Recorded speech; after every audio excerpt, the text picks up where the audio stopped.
La chronique bourse, la quotidienne Zone Bourse, Anthony Bondin. Salut tout le monde, bienvenue dans ce point de marché Zone Bourse du mardi 18 mars 2025. Ça s'appelle ce matin, la bourse attend le téléphone rouge. Les marchés actions ont poursuivi leur rebond porté par un regain d'optimisme et par le silence relatif de Donald Trump sur les tarifs douaniers. Les indices européens, ils conservent une avance considérable sur Wall Street en 2025, on va en reparler un petit peu après. On attend aujourd'hui deux échéances majeures, un échange téléphonique entre la Maison Blanche et le Kremlin dans la journée et les commentaires de la Fed en marge de sa décision sur ses taux directeurs, ça c'est prévu demain. Grâce à 2 journées consécutives de rebond sur les marchés actions, le moral des investisseurs s'est légèrement amélioré hier. Certains professionnels ont noté que les indices se comportent mieux quand Donald Trump évite de tirer des balles perdues douanières sur les réseaux sociaux. Toute journée sans commentaire sur les tarifs douaniers de Trump est une bonne nouvelle pour le marché, soulignait vendredi Ed Yardeni et Eric Wallerstein. Ce sont 2 permas haussiers de Wall Street qui sont quand même manifestement ébranlés en ce moment par la logorée tarifaire présidentielle. Ce double rebond des indices américains a imité celui des indices européens un petit peu plus tôt dans la journée. L'Eurostoxx 50 a redressé sa hausse 2025 à plus de 11%, ce qui se compare toujours très favorablement au parcours des actions américaines. En effet, le S&P 500 a lui perdu 3,5% depuis le 1er janvier. Le différentiel de performance est donc de près de 15%. Du point de vue européen, il est même encore plus important, comme nous l'a souligné ma collègue Émilie Servoz dans un papier qui a été publié la semaine dernière et qui était intitulé « ETF, la double peine de l'effet de change quand Wall Street et le dollar baissent ». Je vous ai mis le lien dans la chronique écrite. Dans ce papier, elle explique qu'il faut réintégrer dans la performance le différentiel de change que l'on voit clairement sur les fonds indiciels. Ainsi, si vous prenez un ETF vendu en Europe qui suit le S&P 500, sa performance entre le 1er janvier et le 17 mars n'est pas de moins 3,5%, mais plutôt de l'ordre de moins 9%. La différence, c'est la glissade de 5,5% du dollar face à l'euro cette année. Donc, si vous détenez un ETF Eurostoxx 50 et un ETF S&P 500, l'écart entre les deux serait plutôt de l'ordre de 20% que de 15%. Puisqu'on est dans les chiffres, je vais ajouter quelques devinettes ce matin. Au sein de l'indice large Stoxx Europe 600, 3 secteurs ne comptent aucune valeur en baisse cette année. Est-ce que vous êtes capable de les citer ?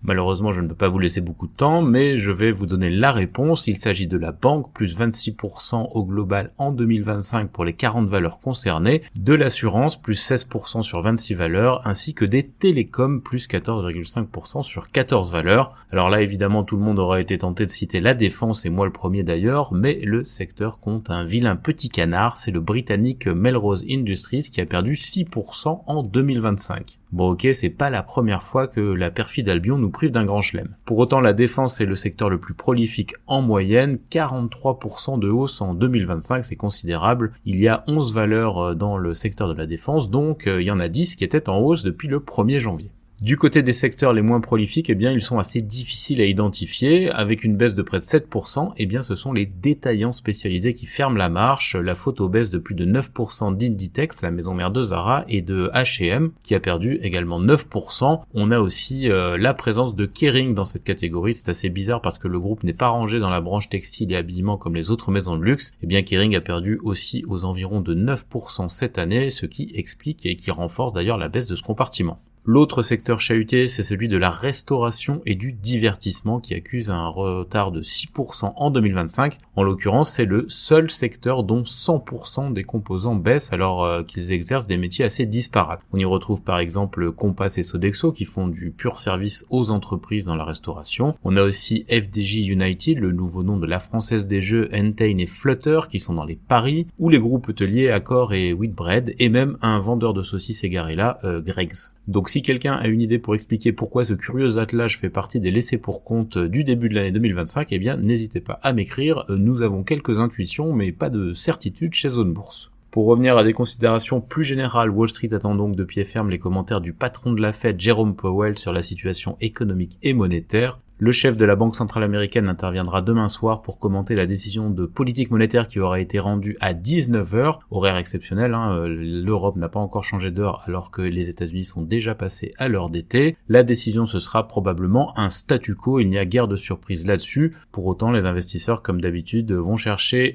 dans les petites phrases et les intonations des indices pour prévoir ce que la Fed fera ensuite en matière de taux, si elle est tendue par la politique de la Maison Blanche ou si elle modifie certaines de ses courroies de transmission de la politique monétaire. Donc ça, je vous le rappelle, c'est demain soir. D'ici là, les indices actions continueront à réagir aux actualités géopolitiques et douanières. L'indice de volatilité VIX s'est un petit peu détendu ces derniers jours, mais on sait qu'il réagit de façon épidermique au spleen ou à l'euphorie des marchés. L'or, qui est en revanche un marqueur plus fiable des tendances de fond, a percé la barre des 3000 $ l'once pour signer un record à 3017 $ ce matin. Les investisseurs continuent donc à accumuler le métal précieux, le signe ultime de leur prudence.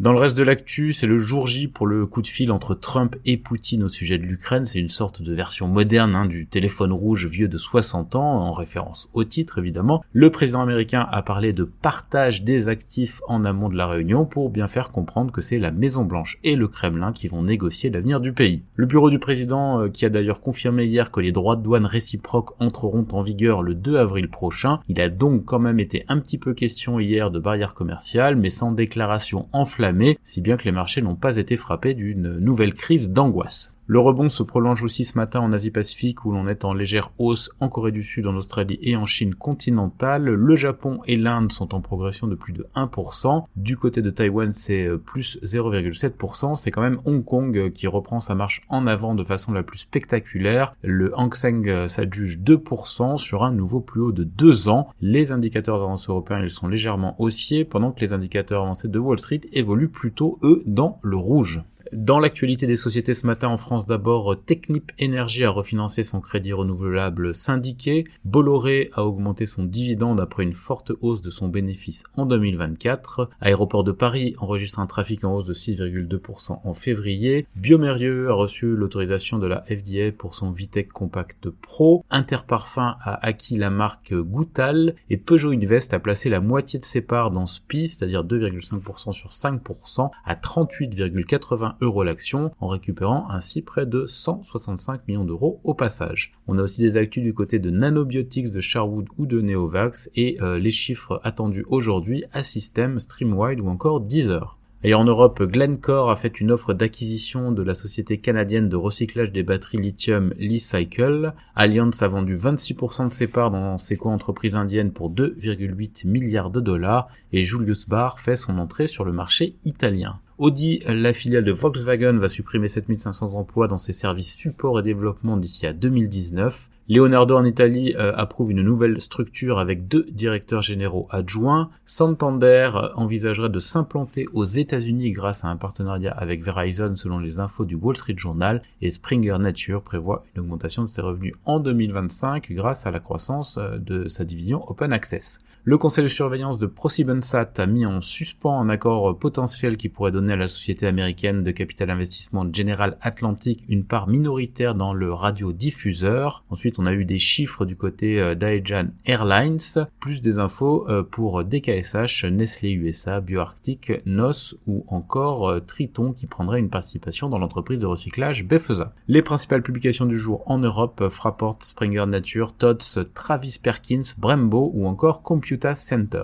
En Amérique du Nord, Alphabet serait en pourparlers pour racheter l'entreprise de cybersécurité dans le nuage Wiz pour 30 à 33 milliards $ selon plusieurs sources sérieuses. Chevron a pris environ 5% des actions S et se dit confiant dans le rapprochement avec cette entreprise. Et Tesla augmente les prix de sa variante haut de gamme Model Y en Chine à 313 500 yuan. Par ailleurs, Toronto a exclu le constructeur automobile américain des mesures d'incitation à l'achat de véhicules électriques en raison de la guerre commerciale avec les États-Unis. Sur l'agenda des publications en Amérique du Nord, on a Alimentation Couche-Tard, KE Holdings, Tencent Music, Xpeng ou encore ZTO Express. Ailleurs dans le monde, la Chine enquête sur l'accord de cession des ports du Panama par CKE Hutchison sous l'angle de la sécurité nationale, selon les informations de Bloomberg. Le système de recharge ultra rapide des batteries de véhicules électriques dévoilé par BYD a fait grimper l'action à un niveau record ce matin. Par ailleurs, NIO s'associe à CATL pour créer un réseau d'échange de batteries. Et en Australie, Westpac lance une enquête interne sur des fraudes aux prêts immobiliers. Voilà, c'est terminé pour ce point de marché du jour. Excellente journée à toutes et à tous.